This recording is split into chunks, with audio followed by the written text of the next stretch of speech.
business person Mary Rogers of Specialty Floral in North St. Paul is truly a senior friend. She has supported the Gladstone Senior Center and Meals on Wheels program in a variety of ways.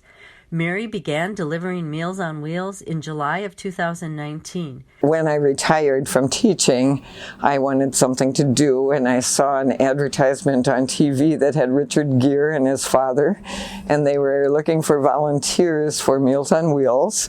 So I called Meals on Wheels, and it happens to operate out of Gladstone School, where I went to elementary school for 7 years. It's very nostalgic for me to go there. The Gladstone Senior Center is fortunate to receive a weekly donation of baked goods from Panera, and these bakery items are delivered to us in bulk every Thursday morning. Mary comes in late morning to bag them for the noon distribution to the seniors. She has also provided floral centerpieces for Gladstone special events and floral arrangements for activity and door prizes.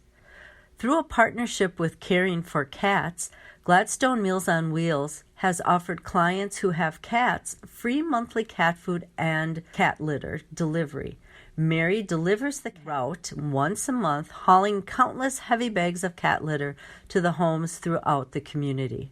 I deliver free cat food and litter to a man who was in the military. He has no legs, he's in a wheelchair, and he just tools around like no problems, and he has a great attitude, and I just meet so many neat people.